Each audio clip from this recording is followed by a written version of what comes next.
De rechtbank is tot het volgende oordeel gekomen. Allereerst ten aanzien van feit 1. De raadsman heeft ten aanzien van feit 1 bepleit dat vrijspraak moet volgen van het bestanddeel voorbedachte raad en heeft hiertoe het volgende aangevoerd. Verdachte is naar de woning van het slachtoffer gegaan met het doel zijn kinderen mee te nemen. Hij was in de veronderstelling dat de kinderen zich daar bevonden en dat de aldaar aanwezige personen hem het meenemen van zijn kinderen zouden beletten. Met de wapens die verdachte had meegenomen wilde hij een schrikeffect creëren om eerder genoemd doel te verwezenlijken. Verdachte heeft weliswaar bedreigingen geuit, maar uit de stukken blijkt niet dat hij toen al het plan had om het slachtoffer van het leven te beroven. De rechtbank overweegt als volgt.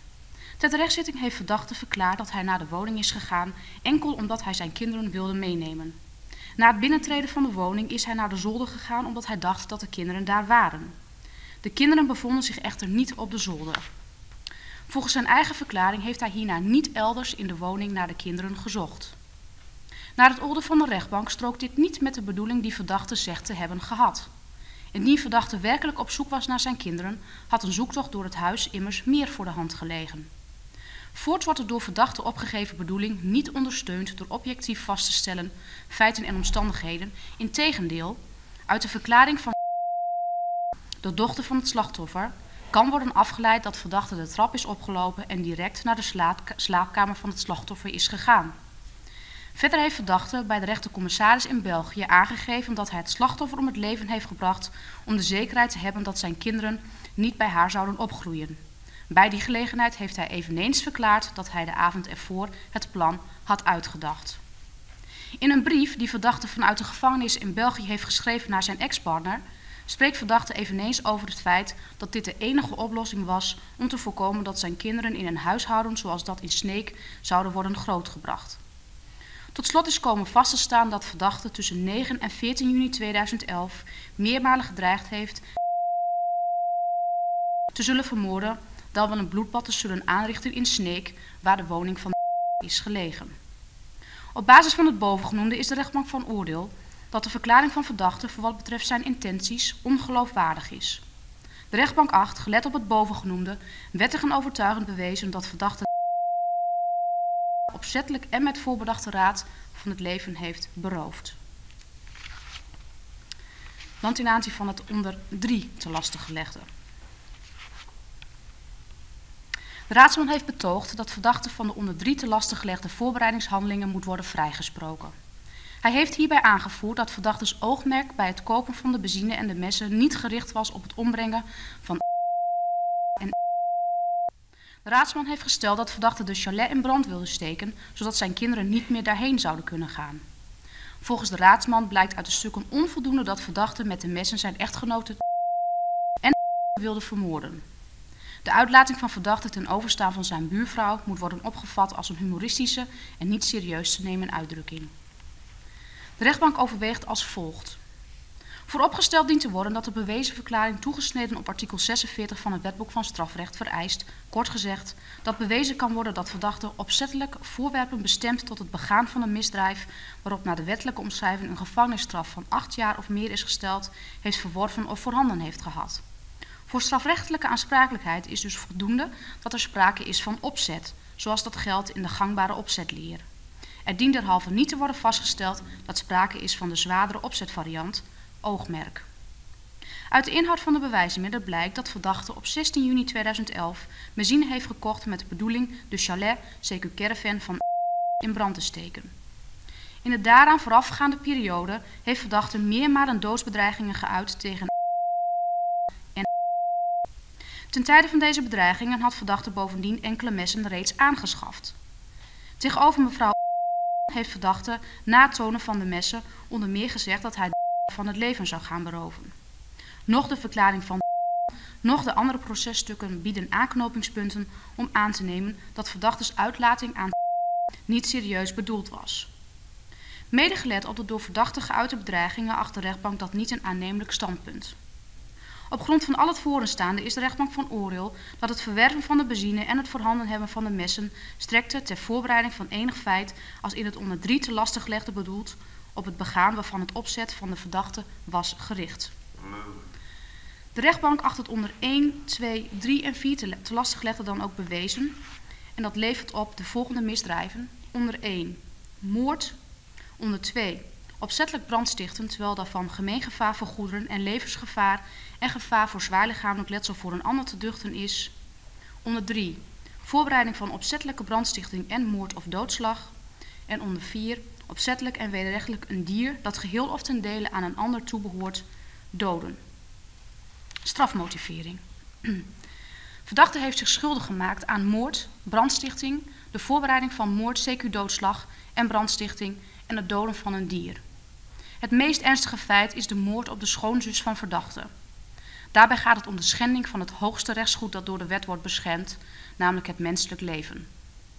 In de vroege ochtend is verdachte, bewapend met een groot kapmes, een dolkmes en een kruisboog, alsmede een hamer, de woning van het slachtoffer binnengedrongen. Vervolgens heeft hij het slachtoffer met in totaal 17 messteken om het leven gebracht. De beide kinderen van het slachtoffer, 9 en 4 jaar oud, hebben volledig meegekregen wat er met hun moeder gebeurde. De rechtbank gaat ervan uit dat verdachte bij dit alles volgens een van tevoren opgezet plan te werk is gegaan. Ook de brandstichting betreft een zeer ernstig feit. Verdachte heeft een houten caravan, chalet, in brand gestoken in de veronderstelling dat het ging om de caravan van de nieuwe vriend van zijn vrouw. Bij vergissing heeft verdachte de naastgelegen caravan in brand gestoken, waarin een vrouw en haar dochter lagen te slapen. De slachtoffers hebben zich ternauwernood in veiligheid weten te brengen.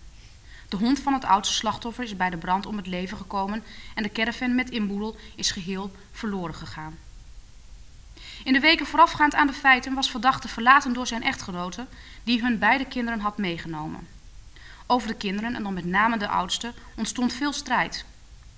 Verdachte heeft haar op een gegeven moment opgehaald en weer bij zich laten wonen. Ook heeft hij haar weer naar haar oude school laten gaan. Vanaf het moment waarop het AMK de dochter van deze school haalt en weer bij haar moeder onderbrengt, lijkt verdachte in een mentale staat te zijn gekomen die uiteindelijk heeft geleid tot het plegen van deze uiterst gewelddadige feiten. Verdachte is onderzocht in het Pieter Baan Centrum. Volgens het uitgebreide PBC-rapport leidt verdachte aan een persoonlijkheidsstoornis niet anderszins omschreven met borderline, narcistische en obsessief-compulsieve trekken. Verder wordt hij beschreven als een identiteitszwakke persoon met een beperkt empathisch vermogen en een beperkte frustratietolerantie. Verdachte vertoont volgens de deskundigen van het PBC een sterke neiging tot externaliseren. Dit laatste heeft hij ook op de terechtzitting laten zien. In de ogen van verdachte is wat hij heeft gedaan het gevolg van hetgeen zijn vrouw en de instanties met betrekking tot de kinderen verkeerd hebben gedaan. Zijn eigen verantwoordelijkheid lijkt hij zeer beperkt te zien. De conclusie van het PBC-rapport is dat verdachte verminderd toerekeningsvatbaar is voor de te lastig gelegde feiten. De kans op herhaling wordt groot geacht. Om het recidiverisico afdoende te kunnen bestrijden, is volgens de deskundigen noodzakelijk dat de maatregel TBS met dwangverpleging wordt opgelegd. De rechtbank neemt de conclusies uit het PBC-rapport over. Met de deskundigen is de rechtbank van oordeel dat oplegging van de TBS-maatregel met dwangverpleging noodzakelijk is. De rechtbank is in dat verband ook van oordeel dat de veiligheid van anderen, dan wel de algemene veiligheid van personen of goederen, oplegging van de TBS-maatregel eist. Daarnaast is een langdurige gevangenisstraf op zijn plaats.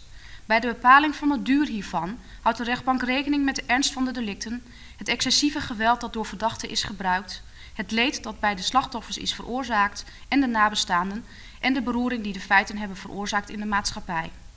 Ook houdt de rechtbank rekening met de verminderde toerekeningsvatbaarheid van verdachten. Alles afwegend is de rechtbank van oordeel dat de door de officier van justitie geëiste gevangenisstraf recht doet aan de ernst van de gepleegde feiten en de hiervoor omschreven omstandigheden. De rechtbank zal deze strafeis dan ook overnemen. De uitspraak van de rechtbank luidt, rechtdoende. Verklaart het onder 1, 2, 3 en 4 te lastig gelegde bewezen, te kwalificeren en strafbaar in voege als vermeld en verdachte deswege strafbaar en veroordeelt verdachte te dierzaken tot een gevangenisstraf voor de duur van 18 jaren. Beveelt dat de tijd door de veroordeelde voor de tenuitvoerlegging in voorlopig hechtenis doorgebracht bij de uitvoering van de opgelegde gevangenisstraf geheel in mindering zal worden gebracht. Gelast verder dat verdachte ter beschikking zal worden gesteld en beveelt dat hij van overheidswege zal worden verpleegd. Wijst de vordering van de benadeelde partij toe tot een bedrag van €11.963 en 21 eurocent te vermeerderen met de wettelijke rente vanaf 17 juni 2011. en bepaalt daarbij dat de schadevergoedingsmaatregel van toepassing is. Wijst de vordering van de benadeelde partij toe tot een bedrag van €2500. Bepaalt dat de vordering van voor het overige niet ontvankelijk is en veroordeelt verdachte in de kosten voor de rechtsbijstand tot op heden begroot op €375. En bepaalt ook dat hierbij de schadevergoedingsmaatregel van toepassing is. Tot slot wijst de rechtbank de vordering van de benadeelde partij toe tot een bedrag van €2500 en bepaalt dat de vordering van de benadeelde partij voor het overige niet ontvankelijk is. Veroordeelt verdachte verder in de kosten voor de rechtsbijstand tot op heden begroot op €375. En verder bepaalt de rechtbank dat ook hierbij de schadevergoedingsmaatregel van toepassing is.